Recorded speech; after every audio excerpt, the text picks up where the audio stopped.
Hello अस्सलाम वालेकुम आदाब। Welcome to our YouTube channel. I hope कि आप सभी लोग ठीक होंगे। Before starting the lecture let me introduce my self. I am Zeeshan Nazir and I am going to teach you modern history.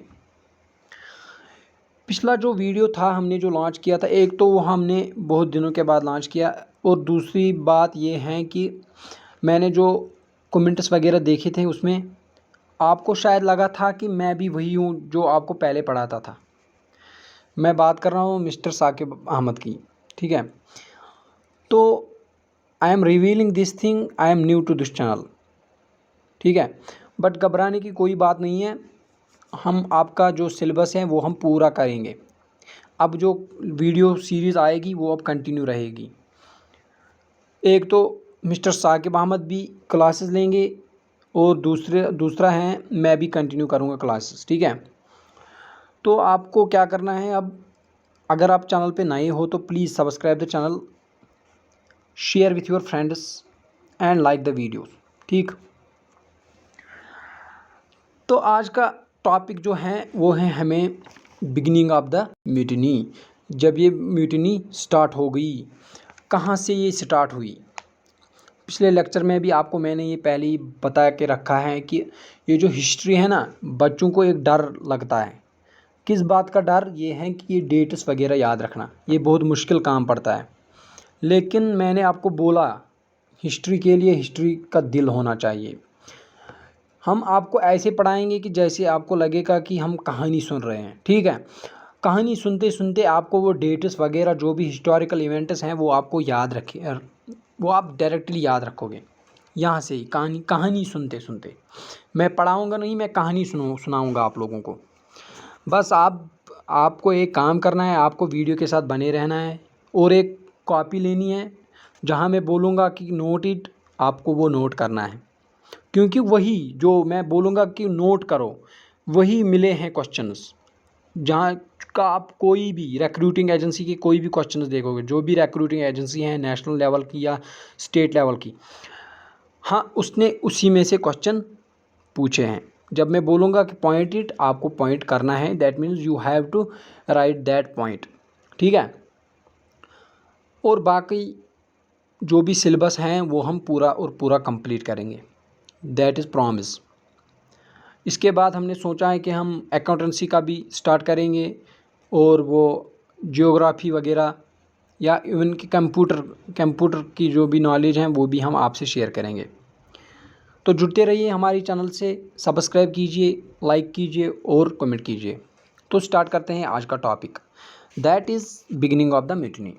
मैंने आपको पिछले लेक्चर में आपको बोला है सब कुछ, just like we discussed the causes, what were the causes of the revolt, what was the immediate cause, that means the introduction of new rifle, कारतूस की जो राइफल उन्होंने इंट्रोड्यूस की बाय रिप्लेसिंग द ब्राउन बीज को replace करके new Enfield rifle का introduction किया गया था।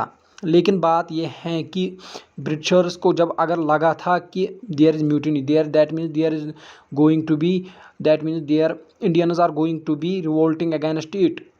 ठीक है, अगर उनको लगा था कि इंडियंस इसका विरोध करेंगे, लेकिन उन्होंने जो कारतूस राइफ़ल जो लाई थी नई वाली, उन्होंने इसको बंद क्यों नहीं किया?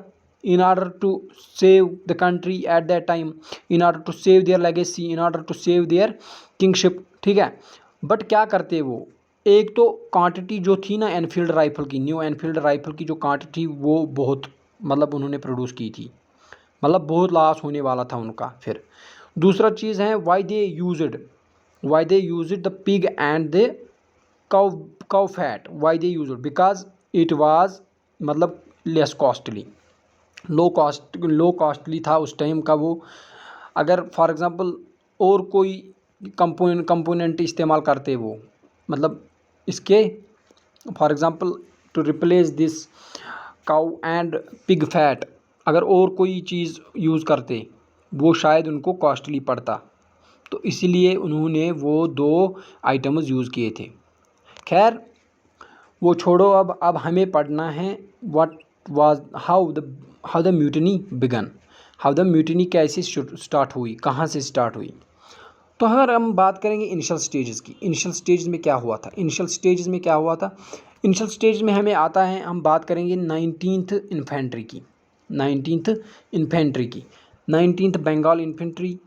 डेट क्या है? 25 फरवरी 1857। याद रखना, ऐसे ही जब मैं बोलूँगा पॉइंट नोट आउट करना, वही खाली नोट आउट करना, ये याद रखना है खाली। 25 फरवरी 1857 में क्या हुआ था? 19th इन्फेंट्री थी। 19th इन्फेंट्री थी। कहाँ पे तैनात थी? बहरमपुर में। बहरमपुर कहाँ पे है? About 20 kilometre north of Calcutta, ठीक है।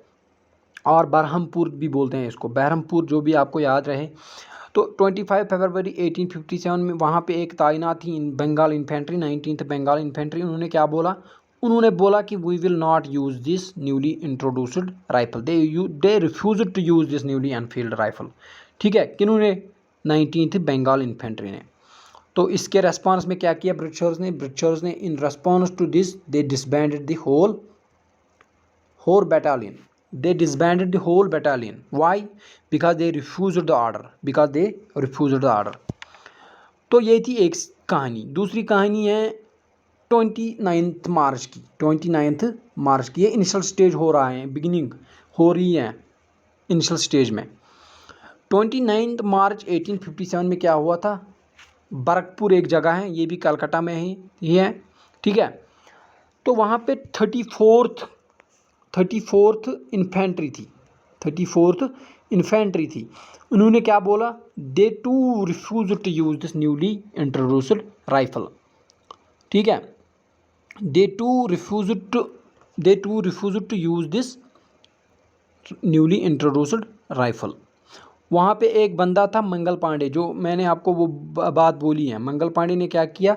ही refused and shot an commanding officer, उसने एक कमांडिंग ऑफिसर को भी शॉट किया। लेटर ही वाज हैंग्ड, हमें कुछ नहीं है उसके साथ। हम आपको ये बता रहे हैं कि that is how the beginning of the mutiny took place, ठीक है। तो ये थी कहानी बिगिनिंग की, इनिशियल स्टेजेस में। लेकिन अब क्या हुआ? अब है डेट 19th मई। मीरठ से 85 सिपाहीज, 85 सोल्जर्स, मगर ये किस बटालियन के थे? Third cavalry. पॉइंट याद रखना, ये वाला पॉइंट नोट करके रखना। थर्ड कैवलरी, ये वाला पॉइंट नोट के रखना। थर्ड कैवलरी जो थी, रेजिमेंट थी, उन्होंने क्या किया? They too refuse to use this newly introduced rifle. And उसको क्या किया? In opposite to this Britishers, what Britishers did? They court martialized the whole battalion and imprisoned some of the soldiers, ठीक है। तो ये थी कहानी बिगिनिंग की। अब स्टार्ट कहाँ से हो गई? 10th मई से। 10th मई जो थी, मेरठ से ही क्या हुआ? ब्रोक आउट ओपन रेबेलियन हुई, ठीक है। तो लोगों ने क्या किया? इन्होंने क्या किया? आर्मी, मतलब जो Indians working in the British army, उन्होंने क्या किया?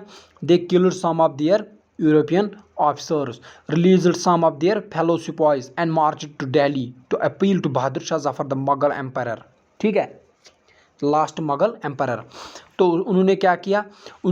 They killed some European officers, Europe के लोगों को मारा उन्होंने, मतलब यूरोपियन ऑफिसर्स को मारा। और क्या किया? कुछ लोग जो बंधे हुए थे ब्रिटिशर्स ने, जिनको जेल में भेज के रखा था, उनको क्या किया? उनको रिलीज़ किया। किन्होंने किया? रेबल्स ने। रेबल्स की कहानी चल रही है, जो स्टार्ट हुई है मेरठ से जाके they march towards Delhi. Why they march towards Delhi? Because there was a emperor, last emperor of Mughal, that was Bahadur Shah Zafar. Point number 2 याद रखना, who was the last Mughal emperor at that time in Delhi? That was Bahadur Shah Zafar. Point number 2, बहादुर शाह जफर को क्या बोला गया? उसको बोला गया you have to lead the revolt at the Delhi, ठीक है।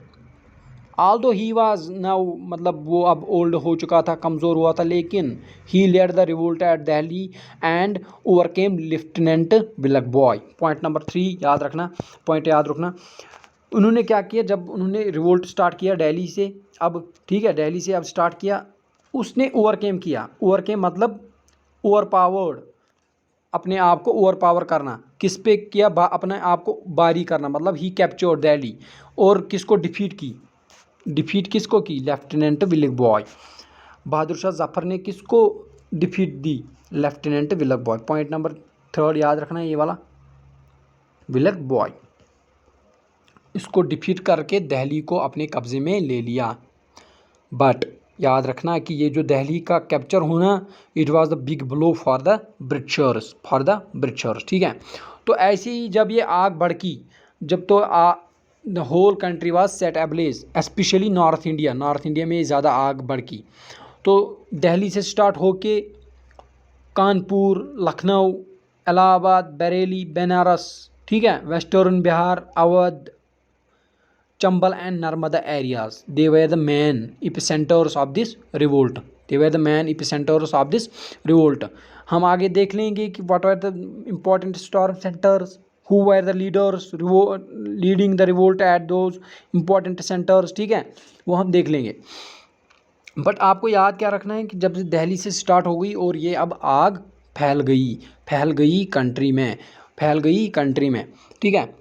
बट एक पॉइंट का खास ख्याल रखना, उस टाइम ये मिलता है, फॉर एग्जांपल अगर आप यूपीएससी के वगैरह के लिए तैयारी करते हो, वहाँ पे आपको ये क्वेश्चन मिलेगा, ठीक है, क्योंकि प्रीलिम्स में ये पूछा गया है। जस्ट लाइक ये जो रिवोल्ट जब हो गया स्टार्ट, अब क्या हुआ, there was unity between Hindus and Muslims. Hindus और मुस्लिम्स में क्या हुई थी, there was unity among between them, ठीक। तो यूनिटी इतनी थी कि एक ब्रिटिश ऑफिसर थे एटिचन या जो कुछ भी हैं, उसने क्या बोला, at this time we could not play off the Mohammedans against the Hindus. That means simple भाषा में आपको ये बताऊंगा कि इसने बोला, एटिचन ने क्या बोला, इसने बोला कि हम इस वक्त हिंदूज़ और मुस्लिम्स को आपस में नहीं लड़ा सकते हैं। मतलब इतनी यूनिटी थी eight the time of beginning of the revolt, इतनी यूनिटी थी बिटवीन हिंदूज़ एंड मुस्लिम्स कि एक ब्रिटिश ऑफिसर को ये कहना पड़ा कि हम इस वक्त इनको आपस में नहीं लड़ा सकते हैं भाई, हम इनको आपस में अभी नहीं लड़ा सकते हैं, मतलब इनकी अभी यूनिटी बहुत ज़्यादा है। What Britishers did, why he used this word, उसने ये वर्ड यूज़ क्यों किया, बिकॉज उनका एक ही काम था उस time, how they ruled the India, only and only divide and rule, divide करो लोगों को और रूल करो, ठीक है। तो वो उनका एक मतलब that was the important thing in them, ठीक। तो एडिसन ने क्या कहा कि हम इस वक्त इनको आपस में नहीं लड़ा सकते हैं। तो पॉइंट नंबर 3 याद रखा आपने, that means there was unity between the Indians between Hindus and Muslims, ठीक। तो ये थी कहानी स्टार्ट होने की, मतलब जब ये रिवोल्ट स्टार्ट हुआ तो वहाँ पे कुछ इम्पोर्टेंट सेंटर्स रहे थे, हम वही डिस्कस करेंगे। अब कौन कौन सा सेंटर था, कौन कौन सा इम्पोर्टेंट स्टॉर्म सेंटर था उस time, who was the leader leading the revolt at those important centres, ठीक है। तो उस लीडर ने किस ब्रिटिश ऑफिसर को मतलब सप्रेस किया, मतलब ओवरकेम किया, किस ब्रिटिश ऑफिसर को डिफीट दी, ठीक है। और फिर कौन सा ब्रिटिश ऑफिसर आया जिसने वो वापस रिकैप्चर किया, तो यही क्वेश्चन मिलेगा आपको एग्जाम में। That means this is the important section of this topic, centres of the revolt, important section, याद रखना। पॉइंट नंबर 4 इंपॉर्टेंट है, it is very very important, क्योंकि अगर आप कोई भी क्वेश्चन पेपर खोलोगे वहाँ पे इसमें से आपको क्वेश्चन मिलेगा। जब हम MCQs लाएंगे, लास्ट में हम MCQs लेंगे इसका, फिर आप देखना वहाँ पे उस टाइम आप देखना कि कौन कौन सा क्वेश्चन आया है, ज़्यादातर क्वेश्चन यही से मिलेंगे, सेंटर्स ऑफ द रिवोल्ट, ठीक। तो स्टार्ट कीजिए। पहला है लखनऊ में क्या था, लखनऊ में who was leading the revolt, बस ज़्यादा आपको मैं बोलूँगा नहीं, आपको ये याद रखना है कि who was leading the revolt at the Lucknow, it was she, that means Begum Hazrat Mahal. Point number 1 याद रखना, Begum Hazrat Mahal was leading the revolt at Lucknow, ठीक है। दिल्ली का मैंने अभी बोला, दिल्ली में कौन थे, who was leading the revolt at the Delhi, कौन थे, बहादुर शाह जफ़र कहाँ पे थे, दिल्ली में, बहादुर शाह जफ़र कहाँ पे, दिल्ली में। पॉइंट नंबर 2 याद रखना। और लखनऊ में कौन थे, बेगम हज़रत महल, ठीक है। और कानपुर में कौन थे, 3rd आता है हमारे पास कानपुर में कौन लीड कर रहा था revolt, that was Nana Sahib.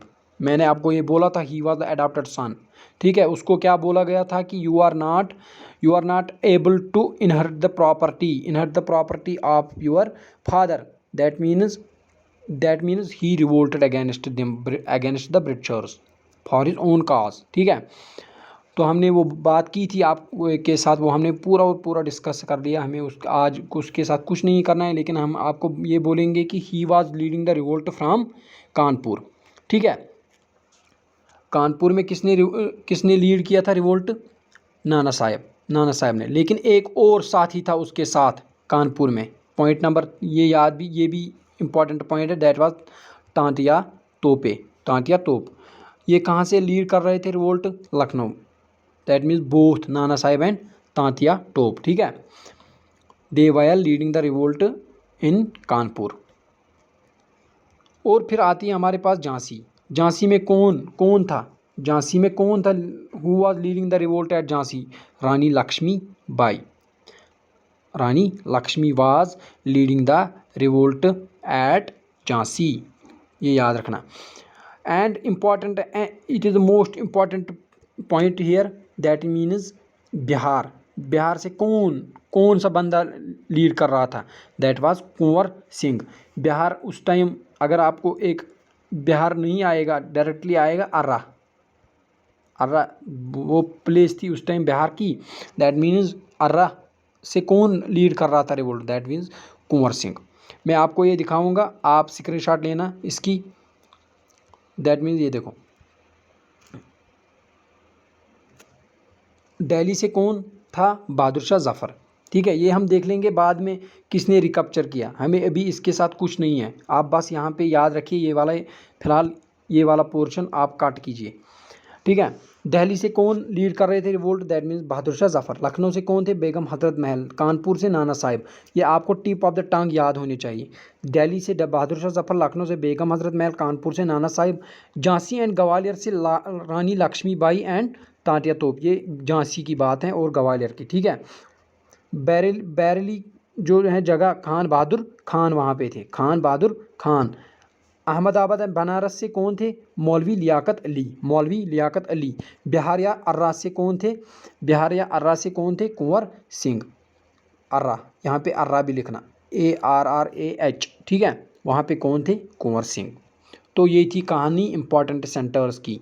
एक और पॉइंट ऐड करना यहाँ पे, सुरिंदर साय उसने लीड किया रिवोल्ट कहाँ से? साबलपुर उड़ीसा से। ठीक है, तो ये थी कुछ इंपॉर्टेंट सेंटर्स और वहाँ के लीडर्स कौन सा लीडर था वहाँ पे। ठीक है, तो जब उन्होंने क्या किया, जब उन्होंने ये स्टॉर्म सेंटर्स कैप्चर कर लिए, लेकिन इसके बाद आता है phase of recapturing these storm centres.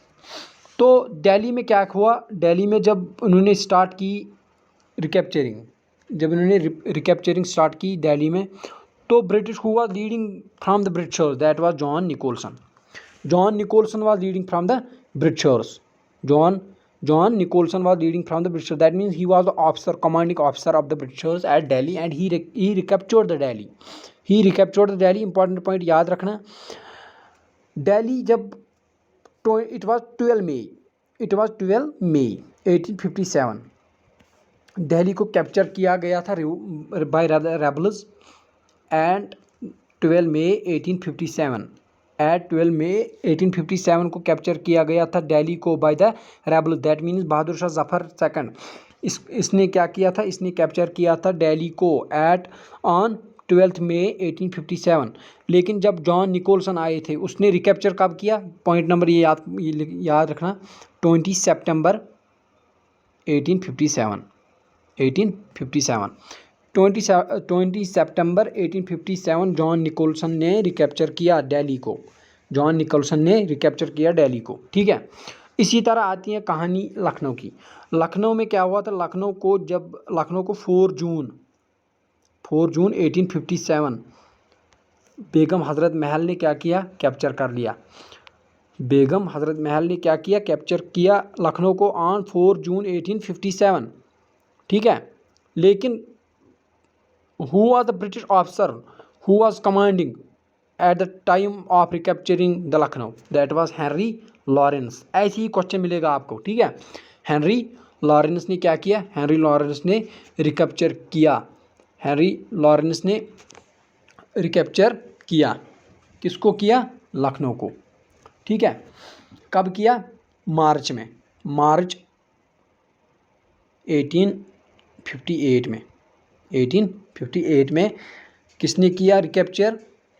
Henry Lawrence ने। इम्पॉर्टेंट पॉइंट है ये भी। आपको एक पॉइंट मैं बोलूँगा यहाँ पे, वो भी आप बहुत सारे क्वेश्चनों में बहुत सारे एग्जामों में मिला है। That is John Nicholson. He died due to severe injuries, ठीक है। जब लड़ाई हुई तो ये बहुत ज़ख्मी हुआ था and he died later on. John Nicholson, point important point है, ये मिला है। जो JKSB ने अभी हाल ही में शायद क्लास 4th का एग्ज़ाम लिया था, उसमें ये क्वेश्चन मिला था। John Nicholson was the British officer who was injured and later on he died due to injuries, ठीक है। तो कहाँ पहुँचे हम पहुँचे अब लखनऊ, कानपुर, सॉरी। कानपुर में कौन लीडर थे? वो थे नाना साहिब। उसने कब किया था कैप्चर कानपुर को? दैट वाज 5 जून 1857 को कानपुर को नाना साहिब ने कानपुर को कैप्चर किया ऑन 5 जून 1857, ठीक है। But who was the British officer who suppressed the revolt? That means sir Colin Campbell. Sir Colin Campbell, याद रखना ये वाला पॉइंट, सर कॉलिन कैंपबेल। कब किसने किया रिकैप्चर? दैट मीन्स 6 दिसंबर 1857 को रिकैप्चर किया गया कानपुर को बाय सर कॉलिन कैंपबेल, ठीक। तो इसके बाद आता है झांसी एंड ग्वालियर। इसको इसने किसको कैप्चर किया था पहले? दैट मीन लक्ष्मीबाई, ठीक है, रानी लक्ष्मी ने किया था। कब किया था? याद रखना, जून में ही, जून 1857 को कैप्चर किया गया था। और इम्पॉर्टेंट पॉइंट है, हु रिकैप्चर्ड द झांसी। ये इम्पॉर्टेंट पॉइंट है, ये मिलेगा आपको, बहुत सारे एग्जामों में मिला है ये question. Who suppressed the revolt at Jhansi? That is general Hugh Rose, जिसने आगे जाके रानी लक्ष्मीबाई की बहुत सारी तारीफ़ें की थी। इसने इवन ये बोला था कि हियर ले the woman who was the only man among the rebels. जहाँ पे फॉर एग्जांपल रानी लक्ष्मी को बुरी किया गया था, ठीक है, उसकी जो हड्डियाँ जो होती हैं इनमें हिंदूज़ में वगैरह, वहाँ पे उसका जो हुआ था, मतलब बुरी, शी वाज बुरीड। तो जनरल हग रोज ने क्या बोला था? हियर ले the women who was the only man among the rebels. Imagine the words. ये जनरल हग रोज ने किसको बोले थे? झांसी को। इसकी मतलब वैलियर, ठीक है, स्ट्रेंथ की तारीफ़ें की थी। तो हमें खैर एनीवे हमें उसके साथ अभी कुछ नहीं है। हमें पढ़ना है कि who suppressed the revolt at Jhansi. किसने किया? जनरल हग रोस ने किया था suppress Jhansi. On which date? 3 April. Date याद अगर नहीं रहा तो कोई बात नहीं, खाली याद रखना है who were the main important leaders and who suppressed the revolt. That means General Hug Rose suppressed the revolt at Jhansi. इसी के साथ हमें पढ़ना है अब बैरली, ठीक है। कौन थे वहाँ पे, लीड कौन कर रहे थे? खान बहादुर खान। और who suppressed the revolt? Sir Colin Campbell on May 1858 को सर कॉलिन कैंपबेल ने क्या किया? रिकैप्चर द बैरली, ठीक है। और इसमें जगदीशपुर भी आता है बैरली में। और फिर आती हैं हमारे पास एक और storm centre, that was Allahabad and Banaras. तो वहाँ पे कौन थे leader? Who was the important leader? That was मौलवी लियाकत अली। कहाँ पे थे? ये थे इलाहाबाद और एंड बनारस, दोनों जगह पे कौन? Who was the leading the revolt from these areas? That was मौलवी लियाकत अली। तो कौन थे फिर ब्रिटिश ऑफिसर, कौन आए थे जिसने सप्रेस किया था revolt at Allahabad and Banaras? That was Colin Onsell. इससे पहले एक आए थे कॉलिन नील, ठीक है। कॉलिन नील ने क्या किया, उसने रेबलियन मूवमेंट ऑफ बनारस को मर्सनरी सप्रेस किया था। इवन कि he put to death all the rebels and the suspected persons of the Banaras, ठीक है। किसने किया था, कॉलिन नील ने ये वाली काम उधर से। लेकिन who actually suppressed the revolt at Banaras and Allahabad, that was Colin Onsell, Colin Onsell, ठीक है। और बिहार से मैंने आपको अभी बताया, बिहार से कौन लीड कर रहे थे, that was Kunwar Singh, that was Kunwar Singh. उसने कब कैप्चर किया था दिल्ली को, सॉरी बिहार को, 25 जुलाई 1857, ठीक है। तो रिकैप्चर फिर हुआ बाद में by William Taylor, by William Taylor. तो क्या याद रखा आपने, आपने यहाँ पे याद रखे हैं कि हुआ the important leader. Just like मैं फिर से आपको बोलूँगा, दिल्ली से बहादुर शाह जफ़र, लखनऊ से बेगम हज़रत महल, कानपुर से नाना साहिब थे, झांसी से लक्ष्मीबाई, बरेली से खान बहादुर खान, इलाहाबाद से एंड बनारस से मौलवी लियाकत अली, बिहार से Kunwar Singh. And who were the Britishers who suppressed the revolt at these storm centers, that was John Nicholson suppressed the revolt at Delhi, and Henry Lawrence at Lucknow, Colin Campbell at Kanpur, General Hugh Ross at Delhi, at Jhansi, Sir Colin Campbell at Bareilly, Colin Onsell ने suppress किया Allahabad and Banaras को, और William Taylor ने बिहार को। इसके मतलब for example अगर अब थोड़ा बहुत डिटेल्ड एक्सप्लेनेशन में जाएंगे, detailed explanation in the sense अगर आप और कोई स्टेट ऐड करोगे इसमें, just like we will add Rajasthan, important नहीं है लेकिन अगर याद रखना चाहते हो तो रखो। जड़ियाल सिंह एंड हड़ियाल सिंह थे वहाँ पे, आप ये आगे देखोगे, इन्होंने एक फिर मूवमेंट स्टार्ट किया था। इसी के साथ आता है फारुखाबाद, ठीक है। तो फजल हसन थे वहाँ पे, उसने रिवोल्ट स्टार्ट किया था, मतलब he was revolting. Similarly Orissa का मैंने आपको अभी बोला सुरेंद्र साई, ठीक है, उज्जवल शाही थे और उसके साथ एक साथी, ठीक। तो ये थे कुछ इम्पॉर्टेंट लीडर्स जिन्होंने रिवोल्ट स्टार्ट किया था एट दीज इम्पॉर्टेंट सेंटर्स। तो होप गाइस आपको ये वीडियो अच्छा लगा होगा, आई होप सो। तो we will continue this lecture series in the next lecture. Till then stay blessed, stay happy and remember me in your prayers. Thank you guys, take care.